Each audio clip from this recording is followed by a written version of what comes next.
Hello, everyone. Welcome to the last day in February in our meditation immersion. It has been awesome to be with you so far. Hard to believe that we are just rolling right along. Everything is moving so quickly. And we have another good 5 weeks, 4.5 weeks together where we'll be meditating. And we have our second Mystic Monday meeting tonight at 8 p.m. You should have the Zoom link in your inbox from the newsletter. If you don't, email me privately. And then we will gather again in March to do a deep mystic share where everyone can contribute. One of the things that I love in attending things like this, so I attend things like this just like I provide this service, this loving service as well, is there are always opportunities to encounter ourselves. So when we gather for a practice such as a meditation or a contemplative practice, it is wonderful. We have people we're attracted to work with, to participate with, to do their meditations or their workshops. So there is something to be said about the person that's facilitating. But when the facilitation is what it's meant to be, that person falls away. And the participant discovers that it's only them and themselves, or only them and the divine. And it's always my sincerest hope in these immersions that though I'm the one with the words during this half hour and making the choices of the themes, that hopefully I'm intuiting what is a theme that's close to your own heart and soul. And in doing so, I kind of fall away, and you discover that these sessions are just all for you. And I get to participate in them. I get to be the one that gets to celebrate you. So I'm laying that seed there. Today's topic is image. So the overarching theme for this series, as you all know, is the pathless path. And I mentioned that while everything of the awakening process, everything ends up being something of a pathless path, whether we point to it explicitly or whether it implicitly is part of the process, that this immersion series is actually specifically, each theme that is chosen is specifically pointing to an aspect of what we call the pathless path. And the theme for today, image, is a very important one. Image, in my understanding of it from my graduate work in psycho-spiritual development, image is the sense that a person, an individual has of themselves. I have this image of myself. It could be I have this of somebody else, but largely it has to do, and it's referring to in the field of personal growth, the image is what we hold of ourselves. And it is an important part of our process at different times in our development to be able to say, I hold this as true about myself. It could be a quality, it could be a role. Like I feel really called. I remember when I was 19 and I felt the call to be a priest. Now, I grew up Catholic, and my beautiful parents, who were always so supportive of us, I told my dad, and my dad's like, okay, let's just see what we can do. Now, that's pretty amazing in a church that still is not expressing any interest in women being priests. That was pretty dramatic of my dad to be so supportive. But what that was in that call, there was a certain sense of identification of myself. It wasn't a cognitive thing, right? It wasn't like, here are my skills, and I think that I'd be best of service in the world doing that. It was an inward movement that left me having a composite sense of a concept of, I'm called to be something of a priest. And it didn't have to do with the image of a priest, someone who is the minister of people in certain ways. It had more to do with the qualities of priest. And over and again, on a path that is pathless, as we emerge more and more, we are called to let go of our images of ourselves or have our image of ourselves destroyed over and over again.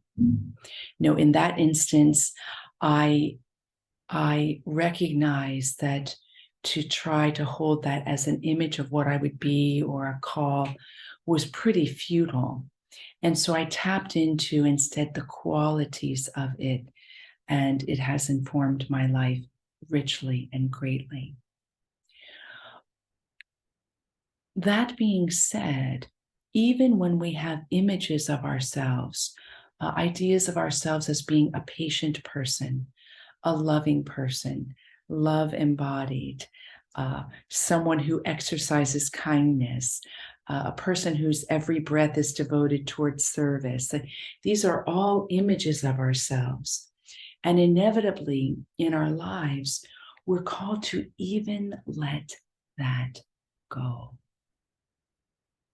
In the pathless path, we're called eventually to even let that go. Wow, right? I mean, that's big. That's big. Think about noble senses that you have of yourself, an image that you have of yourself. That is a good thing. Even those that you might reflect upon right now for a moment, as you evolve, we even let those go. Not let go the reality that we're probably embodying them more and more, but letting them go as a way we identify ourselves. Maybe you want to give that a little thought on your own. When I was in my honeymoon time with the beloved, my late teens and early 20s, I remember I was visiting Cincinnati, my hometown. We didn't live there anymore. And I got curious because I had just recently learned that I was baptized in the Little Flower Church, which is crazy because I only got turned on to the Carmelites shortly before joining the Carmelites. The Carmelites are an order in the Catholic Church that are monastic, that have great mystics, and Therese of Lisieux is one, and she's called the Little Flower. All my life, I never knew I was baptized in that church. I was like, oh my gosh, I got to get to that church. I mean, because I was so on fire and I was so feeling a call to be Carmelite. So I found my way to this church in Cincinnati, and I went in. I was the only one there, and fortunately the door was open. And I went to this side wall where there was this beautiful, beautiful statue, but it was a hanging statue of Therese. And it was unique. Many of the images of Therese, you see her, and she's holding a cross that's covered with roses because she's really known to be very spunky and bestow roses upon anybody that asks them of her. True physical roses, roses in the symbolic sense or the metaphorical sense, but she's known for that. And that's the usual image. There are a couple other images too, but that's the really popular one. Well, this statue was different. In this statue, it was very streamlined. It was more modern. It probably came in like the early 70s when that style was in. And, you know, she was of stone, and it was kind of even just went to a point. And she was gazing down. There was a little kneeler there. So you would catch her gaze. She was gazing down. And as she's looking down, her hands are holding a cross. They're holding it like, here, let me give you this.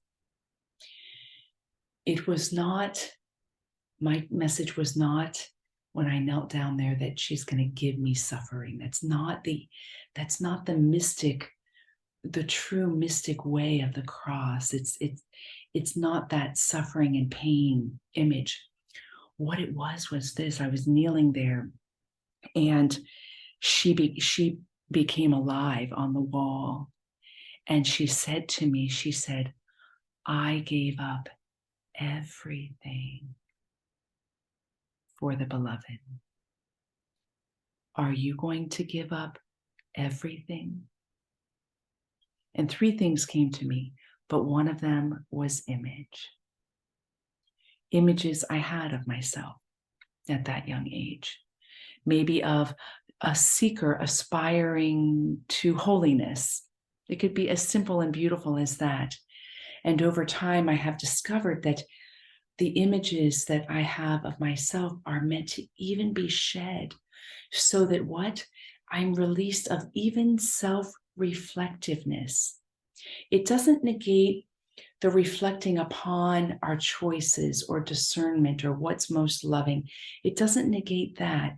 What it does do is it releases from the binding tension of having the shoulds, of having to be that or do that. It releases that. You'll hear in all mystic writings that at some point, the individual comes to the place where they say, I don't even judge myself. For that kind of gaze, that kind of understanding, that kind of knowing is only a knowing that the Eternal One can have. So what might be something in your own self that you hold as an image that creates a little bit of tension at times? Maybe not always, maybe sometimes it fuels you towards good, but something that holds, sometimes hits a little bit of a tension point. I can give a very practical example here. I'm telling this story and I'm going to give an abbreviated form it's called the Lonely Story of Judith Hearn. I think that's it. I might be remembering the book wrong. And in it, Judith has the image of herself at a certain age, having a home with 2 or 3 children and a white picket fence. She had this dream of some part of her that was meant to be in this life. And as she was growing older, she had many gifts. She had a successful career, great family, great friends. There were so many goods, but she didn't meet that partner. And what happened is she held the image of herself so strong that this is a part of what she's meant to be and meant to have, that it started to create a tension within her, so much so that she lost her freedom to discern, and she began looking only with those eyes. And it began to be a marker of success or failure as a human being. She lost sight of everything else. And in it, she ended up saying yes to a relationship that was all wrong. She ended up having a nervous breakdown. She was in the hospital. And when she was in the hospital, she had the moment where she let go, because she realized that there was a piece of her own self-worth that was tied to that image of herself. In the pathless path, we find ourselves free of those complications and free to live fully as love and innocent, and all these beautiful qualities we feel called to be in life don't go away. We become them, but we become them without the tension that our worthiness is tied to them, or that our sense of faithfulness or fulfillment of a destiny or identification of a call, that is all, we're released of that. And then we're free of these pointed ways we can get caught in various relationships. We may be the most loving person in the world, and then we may give our love to someone who doesn't feel and doesn't accept our love and doesn't feel that we're loving. And that can catch us because we feel the love that we're giving. There's an image there. It can catch us. It can cause pain and suffering because the love that we give isn't seen and held and wanted. And we may be the most loving person in the world, but this reflection that's erroneous catches us up. Why? Because we have an image of ourselves, not because we are or we aren't loving. So our meditation today is all about the release. It's going to be a guided visualization meditation of the release of an image that you hold of yourself, that you've got a little bit of your self-worth tied in there. And your willingness to take a risk and let that image go. Let it go. Good. So I invite you to close your eyes.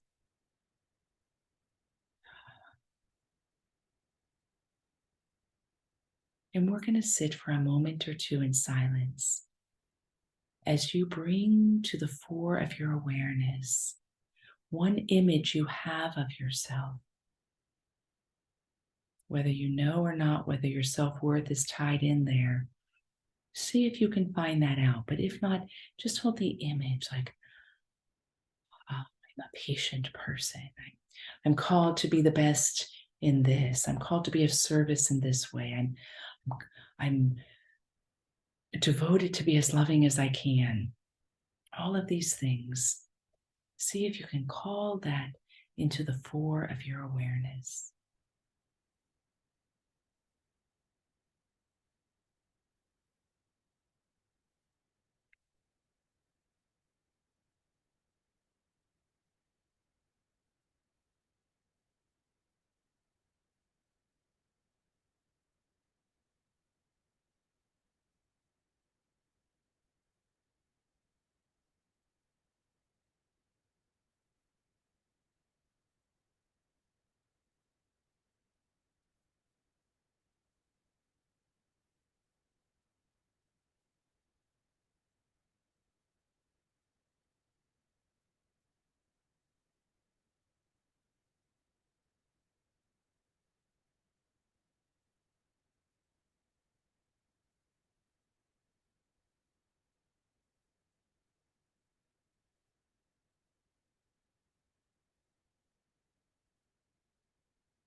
And now what I'd like you to do is place your left palm upward and let the back of the hand rest in the right palm.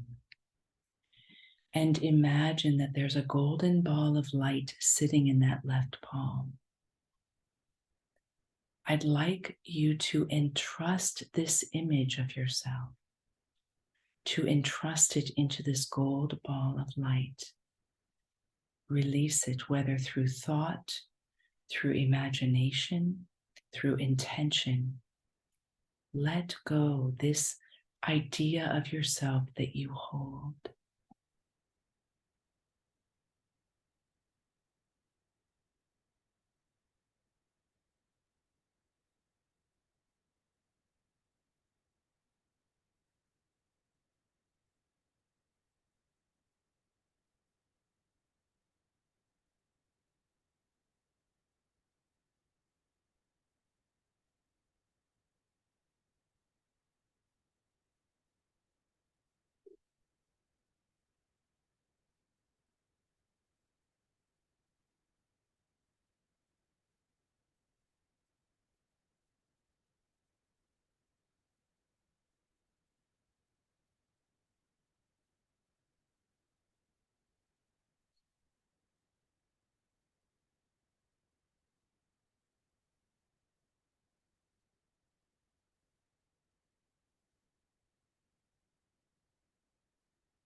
And see if you can hold with kindness this image.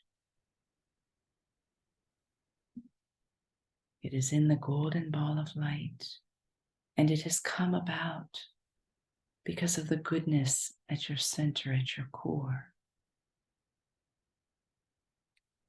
This image that you hold, that you have held, is so worthy of compassion and kindness.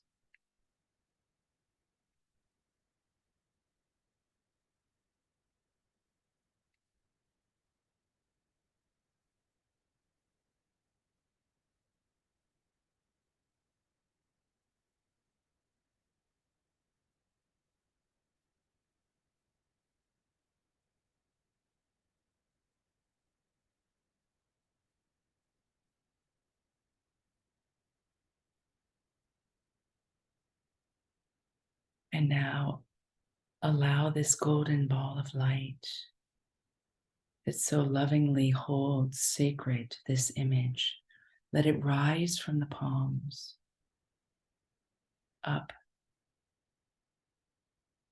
into the air through the ceiling of whatever room you sit in, and let it rise higher and higher in the sky. You can watch it figuratively until it disappears from your sight.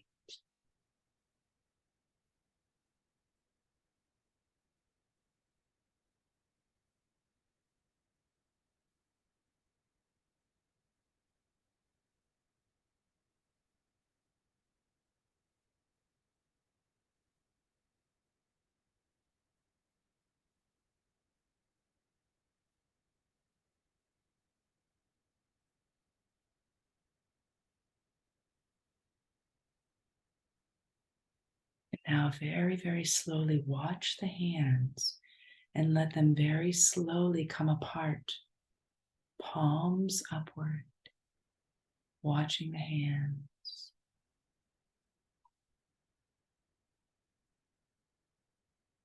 Palms face upward. And as the palms open outward, the elbows pulling into the side, let the chest open.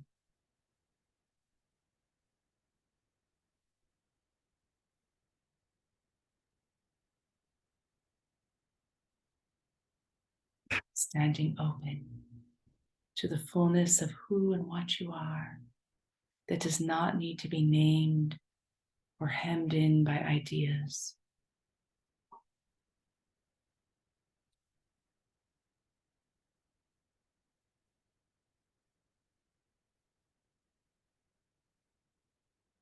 And to seal this meditation practice, very, very slowly watch the hands as they come closer together, very slowly, until they come to rest in front of the heart, very, very slowly.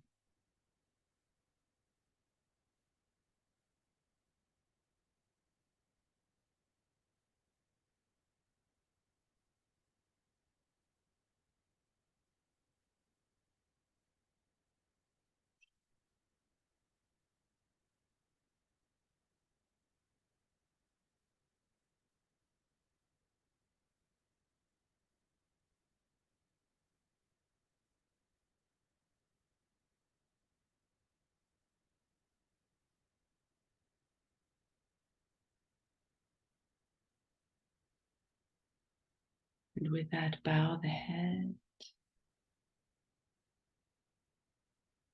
with the words Namaste, Namaste. And open the eyes. Blessings, my friends. Great to be with you.